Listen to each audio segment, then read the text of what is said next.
no en el animal completo. Yo debo evaluar primero al paciente, saber qué le duele, saber dónde tiene una lesión y en base a eso, yo digo, realizar una radiografía del miembro anterior. Esto es miembro anterior, esto es miembro anterior. ¿De qué parte del miembro anterior? De repente hacen esto y tenían la lesión aquí. ¿La van a ver? No.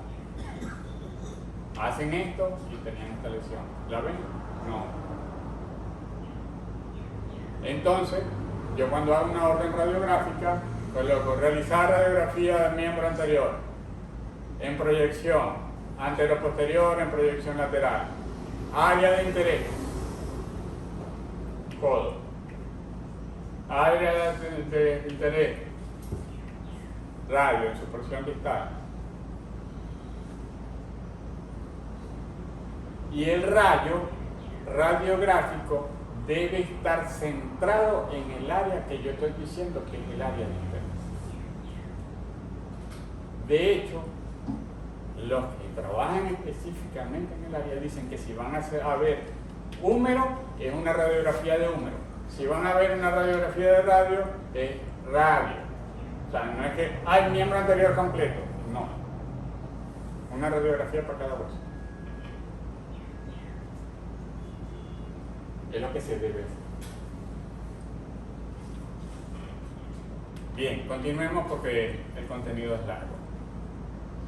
Vemos diferentes patologías, en este caso a nivel de una articulación, inflamación, aumento de volumen, no hablemos de inflamación, aumento de volumen, ya pues, muy posiblemente crónico.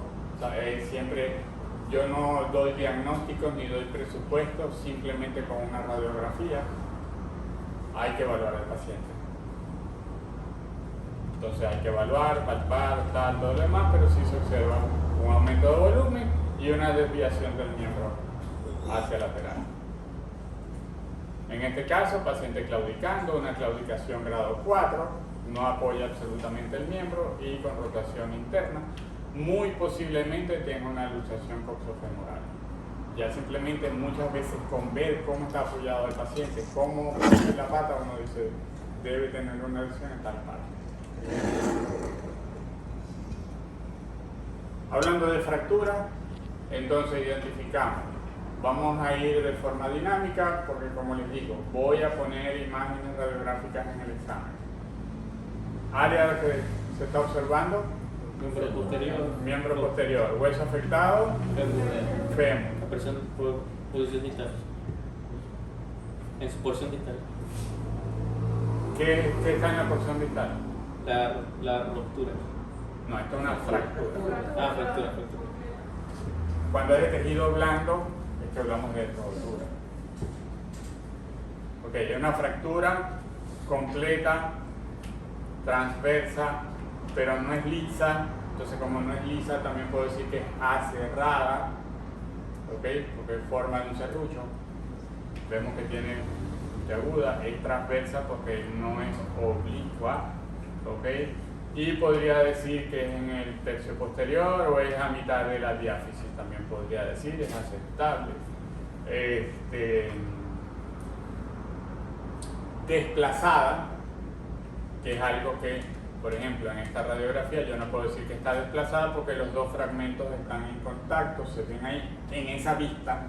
De repente yo hago la otra vista y sí veo que están separados, pero en esta vista única yo sí estoy viendo que tengo un fragmento aquí y el otro por allá, cuando este fragmento debería estar acá.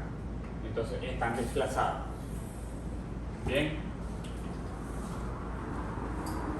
Entonces la fractura es una solución de continuidad de un hueso, pudiendo ser completa o incompleta. La incompleta es como la que conocemos coloquialmente como fisura.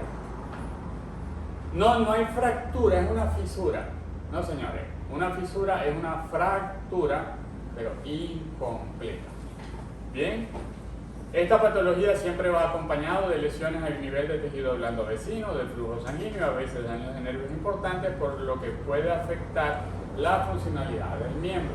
Por eso siempre digo, hay que evaluar al paciente. Yo no hago nada si se dañó un nervio, se cortó, ok, yo no evalúo al paciente.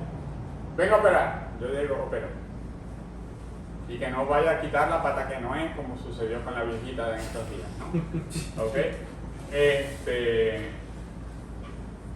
Pero llego, opero, el hueso se corrigió, quedó perfectamente alineado, pero de ahí para abajo, y dígame si es a este nivel, hubo un daño nervioso. De ahí para abajo no hay sensibilidad, no hay respuesta motora, no hay nada, porque entonces ¿para qué lo operé? ¿Para qué hizo una osteosíntesis si hubo un daño nervioso? Entonces siempre yo evalúo al paciente, evalúo sensibilidad superficial, profunda, tal, que haya movimiento, que haya sensaciones y ok, vamos a proceder a hacer algo. Como en este caso, por ejemplo, el paciente tuvo una lesión y quedó así, cuando normalmente se debe apoyar así. Hay un daño nervioso. ¿Sí? Bien. Daños nerviosos en algunas oportunidades pueden recuperarse, incluso pueden ser, he tenido pacientes que inyectados en el miembro posterior quedan así, por irritación nerviosa, dependiendo de los medicamentos. De hecho, me pasó a mí con un medicamento que compré, se lo coloqué a 3 pacientes y los 3 quedaron así. ¿Saben qué hice con el medicamento? Para la papelera. Y había utilizado nada del medicamento, un frasco de antibióticos 50 ml, pero mucha coincidencia. Ok, ¿por qué ocurre la fractura? Por torsión, por impacto, por presión. Si yo te doy un golpe en el brazo, ¿se te fractura? No, que tengo que se venía del golpe. La fuerza. Depende de la fuerza. Los tejidos tienen la capacidad y los huesos tienen la capacidad de soportar ciertas fuerzas, pero cuando esa fuerza sobrepasa la resistencia del hueso, se fractura.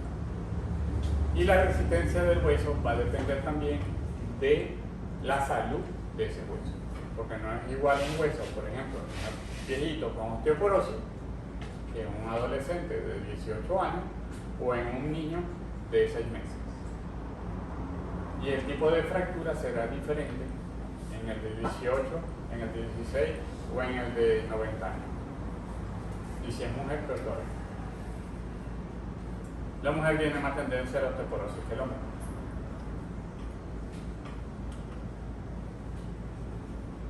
Por eso es más frecuente en las mujeres la fractura de cadera, de pelvis, cuando se caen, todo lo demás, pues el hombre resiste un poquito más en ese sentido. Hay otras cosas en las que somos más débiles y hay que aceptarlo.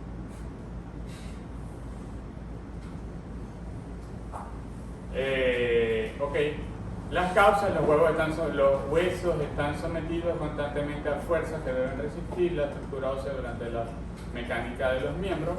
Cuando se rompe el equilibrio fuerza-resistencia, ocurre la fractura, como mencioné anteriormente. ¿Qué observamos acá? Área de interés o sección radiográfica. ¿Ah? Miembro anterior. Miembro anterior, muy bien. Hueso afectado. Radio, muy bien. Fractura oblicua corta a nivel. Eso no es incompleta. Del tercio distal. Tercio Es distal. completa. Usted no la ve aquí porque este es el cúbito. El radio es el fracturado. De hecho, en días pasados, hace ya como mes y medio, atendí a un pomerano, 8 meses, con fractura solo de radio, así como similar, muy similar a esto. Me llamaron para operarlo. Era un perrito de 1,5 kilos. con los huesitos que parecen hueso de pollo. Todavía algo frágil. Y teniendo el cúbito sin fractura, esto se mantiene alineado. Le digo, vamos a inmovilizar. Coloqué una férula.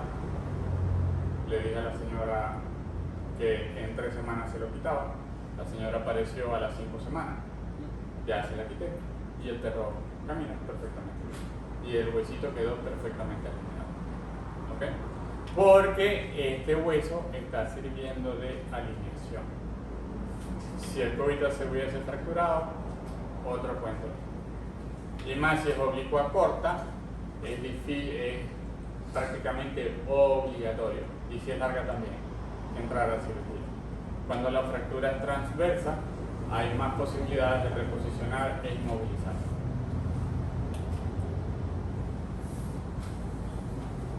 Siempre debemos tener presente también esto. ¿Qué destaco yo aquí principalmente? El 60% del peso está en los miembros anteriores. El 40% reposa en los miembros posteriores. Debemos tener presente, amputamos un miembro posterior, no genera tanto inconveniente para el paciente, solamente el 40%. Entre las dos patas, o sea, cada pata un 20%, cuando está cuadrúpedo. Y ellos redistribuyen su peso, caminan perfectamente bien. Hay ya estadísticamente descrito cuáles son las lesiones principales en miembros anteriores y miembros posteriores en columna. Todo eso ya hay estadísticas que dicen que es lo más frecuente. Y en base a eso, uno ve al paciente, el miembro posterior, ya sé qué buscar primero, que es donde principalmente hay lesiones. Y como le digo, dependiendo del andar del paciente y de cómo se pare, muchas veces ya uno debe ser. A veces es eso, a veces no.